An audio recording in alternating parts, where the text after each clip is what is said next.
Bonjour et bienvenue sur le podcast de Périple Humanitaire. Je suis Bertrand Roussard et mon parcours de vie m'a amené à me questionner sur la solidarité internationale, son histoire, ses différentes formes d'action, ses réussites et ses échecs. À travers une série d'interviews, je vous propose de découvrir le monde de l'aide humanitaire grâce à des acteurs de terrain.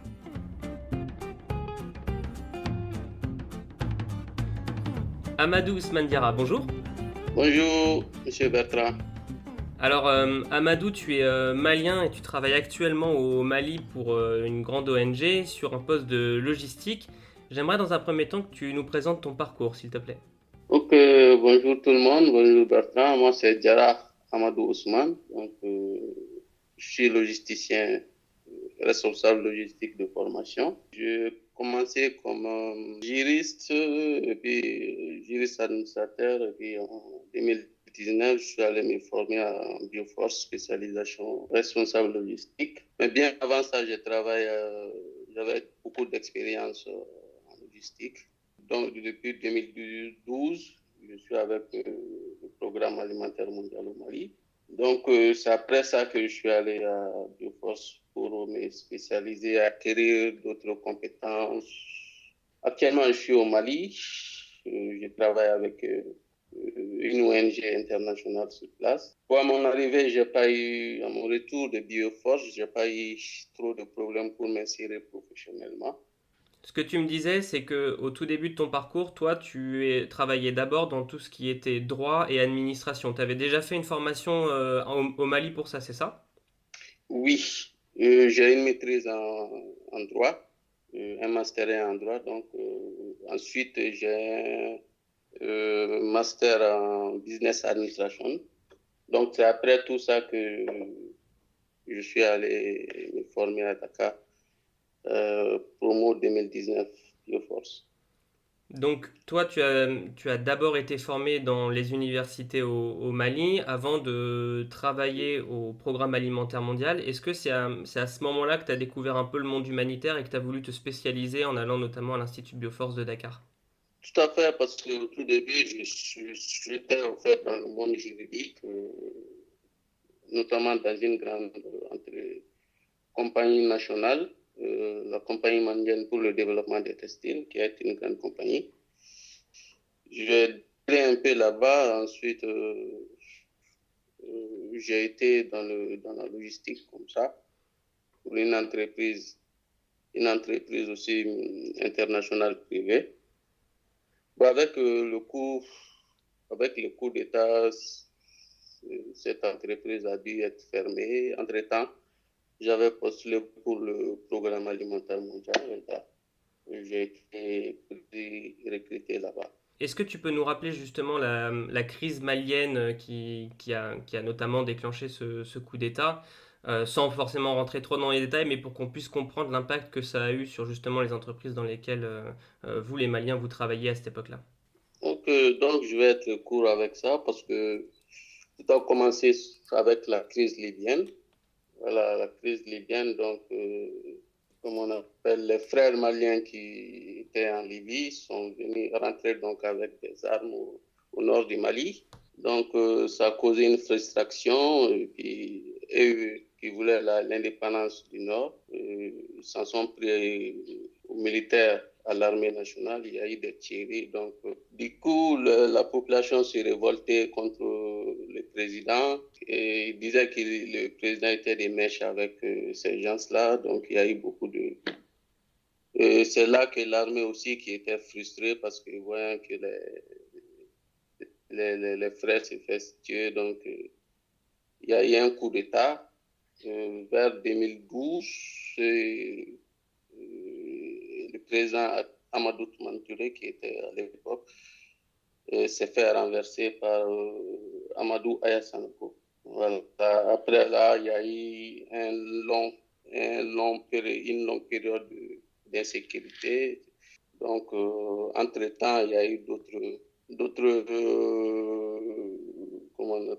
mouvements qui sont venus, comme Al-Qaïda, ATMI, qui est une branche d'Al-Qaïda, les Moudjahou, Pour rappel, pour ceux qui ne situent pas trop bien, le Mali est frontalier avec énormément de pays sur l'Afrique de l'Ouest, notamment la Mauritanie, le sud de l'Algérie et le Niger, qui sont en tout cas des zones de la bande sahélienne qui sont très marquées aujourd'hui par justement tous ces groupes armés.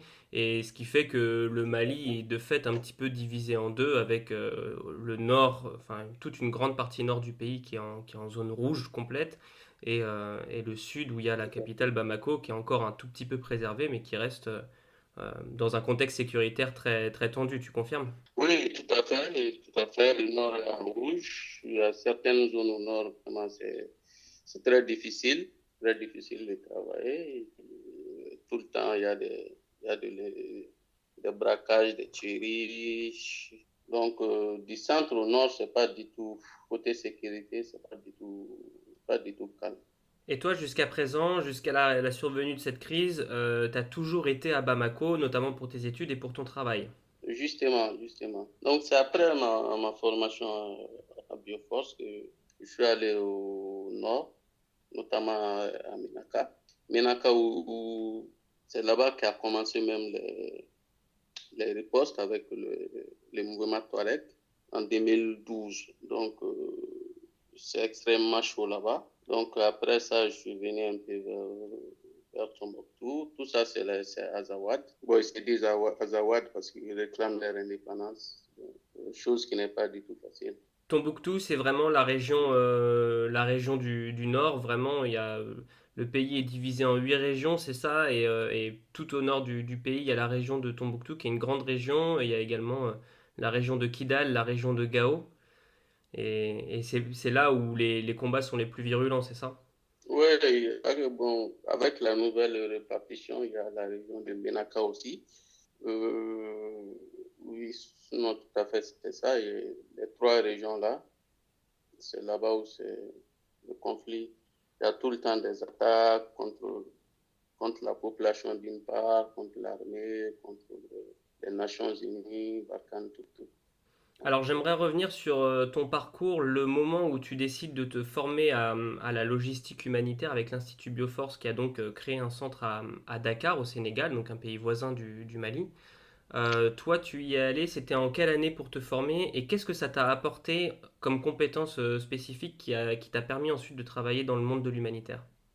bon, pour un appel, donc, j'étais déjà dans l'humanitaire quand je suis allé là-bas.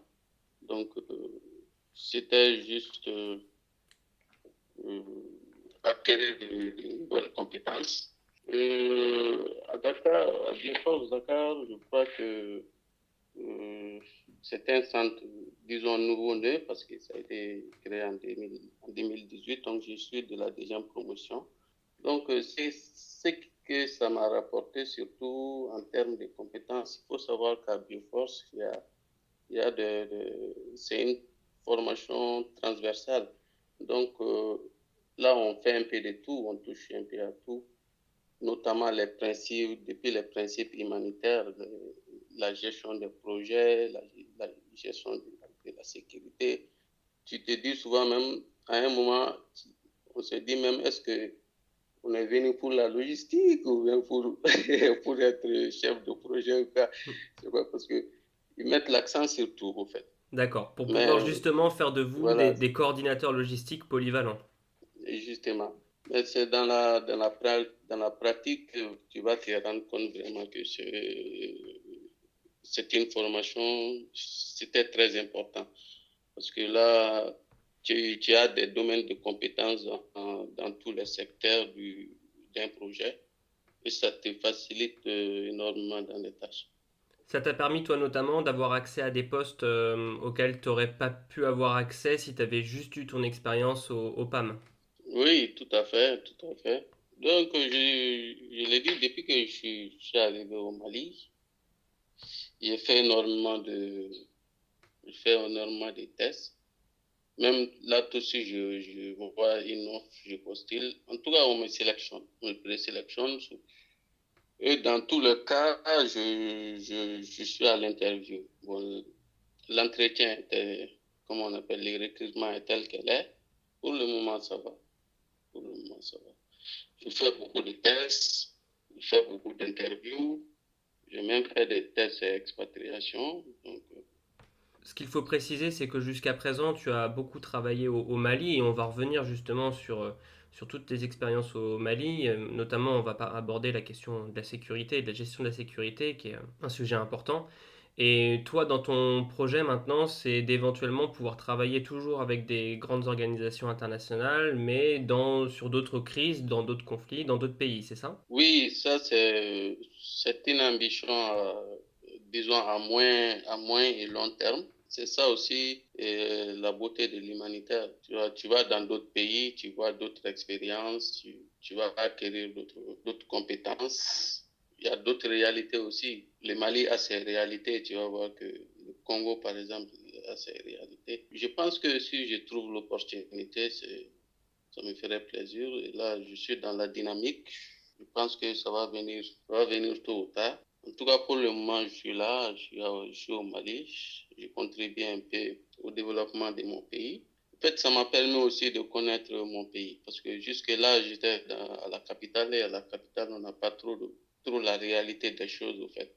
Mais si tu viens vers le nord, il y a des zones compliquées. Parce que là, tu as la réalité de ton pays. Parce que tu vas voir au nord les grandes villes, par exemple à Tombouctou, Gao, Kidal. Par exemple, à Tombouctou, à 35-40 km de Tombouctou, c'est des zones extrêmement rouges. Donc, il faut être là pour voir la réalité. Tu vas voir qu'en ville, à Tombouctou, par exemple, c'est un peu calme, mais aux alentours, c'est occupé par les autres mouvements. Il n'y a pas la présence de l'État au fait, quoi. Il faut être sur le terrain pour savoir certaines réalités. Et là, actuellement, je suis vraiment satisfait. Ça m'a vraiment permis de connaître la réalité de mon pays. Qu'est-ce qui change, par exemple, le fait de travailler en tant que Malien dans une zone dans laquelle tu n'aurais jamais été si tu n'avais pas travaillé pour une organisation non gouvernementale, si tu n'avais pas travaillé pour une action humanitaire? Quelle réalité tu as pu découvrir grâce à cette expérience-là? Oh, il y a beaucoup de différences par rapport au développement. Tu vas voir que le développement, au fait, tout est centralisé à Bamako. Il n'y a pas grand-chose vers le nord. L'état des routes, c'est impraticable. En fait, le niveau de développement, ça reste vraiment à désirer. Je crois que c'est pour cette raison aussi que les populations de ces zones-là se révoltent, parce qu'ils se sentent oubliés. Toi, tu as eu le sentiment, en agissant avec des organisations non gouvernementales, tu as eu le sentiment de contribuer justement à améliorer un petit peu la situation de ton pays, c'est ce que tu disais? Oui, oui, tu viens en aide aux populations en besoin. Ça aussi, ça compte beaucoup. Tu contribues un peu au développement par ton savoir-faire. En tout cas, c'est ça aussi l'humanitaire. Donc, est-ce que tu peux nous donner des exemples d'actions qui étaient menées dans ces régions-là? Bon, moi, je suis dans la, dans le domaine de la logistique. Donc, la logistique, on n'est pas beaucoup présent sur les bénéficiaires, mais dans le bureau, ce qu'on peut faire, on peut, disons, être transparent, de telle sorte que chacun puisse avoir quelque chose dans le partage des approvisionnements. C'est surtout ça parce que certains se sentent frustrés et disent qu'ils n'ont pas eu le marché, ils se sentent frustrés, ils disent qu'ils peuvent penser qu'on est en train de privilégier certaines personnes. Donc, il faut être transparent, faire participer au maximum de la population. C'est pour cela, là, dans la logistique, il faut beaucoup privilégier tout ce qui est achat localement. Ça aide à l'économie de la zone au lieu de faire des achats dans la capitale. Là, quand je me suis beaucoup battu pour ça, parce qu'il y a des achats qu'on faisait sur Bamako, voir le coût de transport et tout. Il fallait monter un système de telle sorte qu'on puisse faire ça localement, alors qu'il y a des compétences localement qui peuvent faire ça. Ça a été un peu ça ma petite contribution. C'est intéressant que tu abordes ce sujet-là, parce que c'est vrai que c'est quelque chose qui parfois est un petit peu reproché aux grandes ONG, c'est de débarquer avec des approvisionnements qui viennent de loin et de un peu détruire l'économie locale sous prétexte de mener une action humanitaire. Et toi, tu témoignes que de ton poste à toi, de logisticien, tu peux changer ces choses-là, tu peux changer ces pratiques et tu peux contribuer à ce que l'approvisionnement il soit plus vertueux et plus orienté vers une économie locale. Oui, tout à fait, c'est tout à fait possible. Même si ils n'ont pas tout le produit sur place, eux-mêmes ils peuvent être l'intermédiaire pour faire ces achats-là.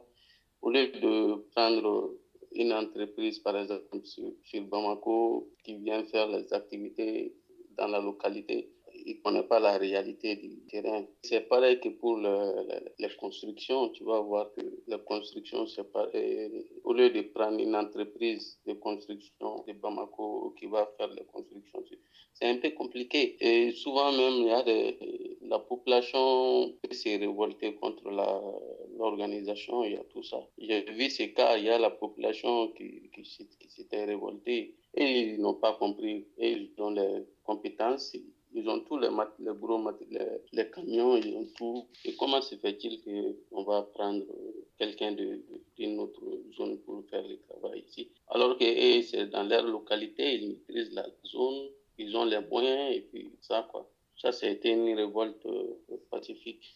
Et puis leurs idées ont été prises en compte. Et après, ils ont fait les trucs localement. C'est vrai que c'est pas facile souvent aussi. C'est que la procédure logistique aussi, ça demande que tout le monde participe. Mais dans la procédure, je pense que il faut être flexible souvent. Il faut être flexible, prendre en compte beaucoup les acteurs locaux, d'autant plus que s'ils ont les compétences et les moyens. Parce que là, il y a une réalité du terrain aussi qui vient. Tu vas voir s'il y a une entreprise étrangère qui vient, il aura tout le mal à mettre en place, à faire son activité. Et si c'était une personne qui est de la localité, il connaît les gens, les entreprises qui viennent de loin,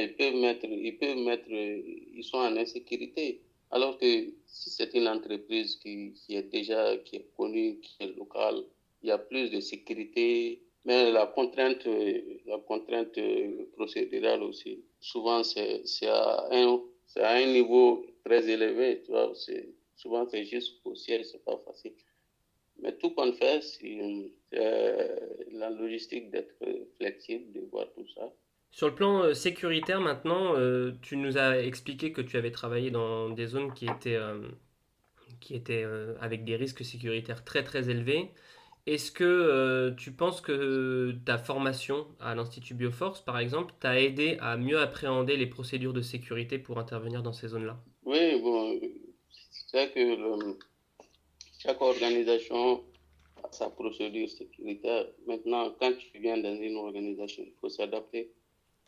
Mais néanmoins, si tu as une formation sur ça, une formation de base sur ça, ça te permet aussi de faire le lien. Donc, ça m'a beaucoup permis, ma formation sécuritaire à Bioforce, ça m'a facilité même. Mais tout compte fait, comme je l'ai dit, il y a la réalité du terrain aussi. Mais néanmoins, ça va, je me suis on s'en sort d'une manière générale. Sinon, dans une zone où j'étais là, le niveau de sécurité est très élevé parce que et le jour où je suis arrivé, une semaine après, on est allé attaquer notre guest avec des tirs parce qu'ils voulaient rentrer dedans. Et ça, c'était pas la première fois. Ils avaient tenté, mais cette fois-ci, ils étaient énervés, donc ils avaient des armes lourdes, ils ont fait des tirs plus de 30 minutes avec des armes lourdes. Ils voulaient défoncer la porte. Donc, imaginez quelqu'un qui vient d'arriver une semaine après, qui a envie de démissionner. Ah ouais. Donc à peine t'es arrivé, l'endroit où tu dors, la guest house, se fait attaquer. Et tous les jours, toutes les nuits, tu attends les coups de feu. C'est pas facile. Mais grâce à ma formation, j'ai pu m'en sortir psychologiquement. Quand une attaque intervient comme ça, vous avez la possibilité de vous protéger. Est-ce qu'il y a des zones de protection au sein de la guest house? Quelle est la procédure quand ça arrive? Parce que tu as quand même parlé de 30 minutes Pendant 30 minutes, une attaque qui dure pendant 30 minutes, il faut effectivement savoir quoi faire pour résister psychologiquement et pas se laisser submerger par le stress. Voilà, ce qui, en un premier temps, ce qu'il y a lieu de faire, de se faire, c'est de mettre par terre d'abord. Il faut chercher à sauver sa vie. Mhm. Comme les portes sont, comme les portes sont sécurisées, donc, ils ont tenté, et donc ils n'ont pas pu, voilà, malgré les tirs, parce qu'ils voulaient défoncer la porte. Après ça, on a mis des alarmes. Donc, ça, c'est après cet événement, quoi. On a mis en place des alarmes. Chaque fois qu'il y a des trucs, donc tu te mets à terre. Par terre, tu t'appuies sur l'alarme. En fait, là-bas, le problème, c'est quoi? Comme je l'ai dit, chaque zone a sa réalité. Parce que là-bas, ils pensent plutôt que les ONG ont de l'argent. Donc, les ONG sont les cibles. Et du coup, les personnels des ONG deviennent des cibles. Surtout les personnels délocalisés. Les personnels délocalisés, c'est ceux qui ne sont pas des natifs de la localité, quoi. Toi, par exemple, qui venais du sud du Mali, de Bamako, dans la Voilà, région de Tombouctou, tu étais justement. considéré comme délocalisé, donc tu pouvais être une cible. Voilà, justement. Et surtout qu'à un moment donné, la jeunesse a demandé la sécurité. Pourquoi on fait ça alors qu'ils ont des compétences sur place et ils veulent être recrutés au lieu de faire venir une autre personne, tu vois? C'est un peu compliqué. C'est un peu compliqué le contexte. Sinon, à un moment donné, tellement que on s'en prenait aux ONG et du coup, ça s'est fait 2 mois après mon arrivée là-bas et les ONG ont fermé les portes. À peu près 6 ou 7 ONG. Voilà, il y a eu un break de 2 mois comme ça. C'est-à-dire que la pression Sinon, sécuritaire le était staff tellement fort qu'il y a eu un break de 2 mois où les activités se sont arrêtées. arrêté complètement. Toutes les ONG ont fermé pendant 2 mois. Et tu dis que la formation t'a aidé à t'en sortir psychologiquement. Tu peux nous expliquer un peu plus ce point-là? Parce que quand j'étais en formation, on a eu des échanges d'expérience parce que dans ma classe, il y avait des gens très expérimentés qui eux aussi ont déjà passé par cette étape et ils ont fait le terrain. Même les professeurs aussi, quand ils expliquent leur parcours, ils voient qu'on intervient dans des zones très compliquées. Quel conseil est le plus adapté, par exemple, que toi tu donnerais à quelqu'un qui va démarrer sur une première mission dans une zone dangereuse? Quel serait le premier conseil que tu lui donnerais, toi? Bon, le premier conseil, c'est tout d'abord de s'informer du niveau de sécurité de la zone. Et puis après, de s'informer aussi des règles de sécurité de l'organisation. Aussi, c'est que la première sécurité, comme l'on dit, c'est soi-même. Une fois que il faut se mettre en sécurité par ton comportement, tes actes, tu vois. Et du coup, tu mets l'organisation aussi en sécurité. Par tes actes, tu peux mettre l'organisation en insécurité. Moi, je vais insister beaucoup sur ça. C'est le comportement. C'est seulement ça qui peut te protéger vis-à-vis de toi-même et vis-à-vis de l'organisation. Toutes les organisations n'ont pas les mêmes règles de sécurité et tu vois, tu recommanderais à quelqu'un qui s'informerait avec, admettons, une ONG et qui a le sentiment que la règle de sécurité n'est pas suffisante par rapport au contexte, d'éviter d'aller s'engager auprès d'une ONG qui aurait des règles de sécurité trop faibles. Tout à fait, moi, je suis d'accord avec ça. Et la première des missions d'une ONG, moi, je dis, c'est la sécurité, même si on doit mener une activité dans un pays ou bien dans une localité, on fait une analyse sécuritaire. Donc, normalement, ils doivent beaucoup privilégier c'est ça et traiter surtout tous les staffs de même pied d'égalité. Et tu vas voir les staffs délocalisés, les staffs qui sont locaux, les staffs expatriés, ils n'ont pas les mêmes règles de sécurité. Par exemple, un staff expatrié, là, lui, il est beaucoup plus sécurisé. Et là, on peut comprendre ça. Un staff délocalisé aussi, il est un peu mieux sécurisé qu'un staff local parce qu'on dit que lui, il est déjà sur place, bon, ça va quoi. Et comment est-ce que c'est perçu par ton entourage, par les amis que tu avais à Bamako ou même ta famille? Comment est-ce que c'est perçu que toi tu ailles t'exposer à ces risques-là dans des régions où peut-être eux n'auraient pas du tout l'idée d'aller? Comment c'est perçu par ton entourage, l'action humanitaire que tu mènes? Ah bon, on me dit tout le temps de démissionner, de revenir. Euh, Mes parents, il y a mes amis, et leur souci, c'est ça. Il ne faut pas risquer ta vie pour des choses. Donc ça, c'est à chacun c'est son objectif. Alors là, tu risques ta vie pour aller aider à développer ton pays, mais si en plus tu risques ta vie pour aller aider dans un autre pays, est-ce que c'est pas encore pire pour eux? Oui, ben, bon, ça c'est la famille, c'est la famille. Et c'est qui est toujours pour toi maintenant. C'est à toi de voir si vraiment psychologiquement ou mentalement tu peux pas tenir le coup. Alors tu laisses tomber. Et est-ce que ça t'arrive de discuter avec des militaires maliens et de confronter ton point de vue avec des personnes qui interviennent militairement dans les mêmes zones où toi tu travailles? Bon, le militaire, généralement, moi je les évite dans les zones comme ça. Parce que sinon, là où j'étais avant, à Menaka, les militaires sont des cibles. Si tu portes une tenue militaire une ou deux fois, trois fois, tu te balades en ville, là, on risque de t'assassiner. Donc, elles veulent même pas voir, Ouais. elles veulent même pas voir, voilà, elles veulent même pas voir l'État malien là-bas. Menaka, Donc, c'est tout dans la ça, région de Gao, c'est ça? oui, ça c'est derrière Gao. C'est frontalier avec le Niger. Oui, c'est ça. C'est frontalier avec le Niger.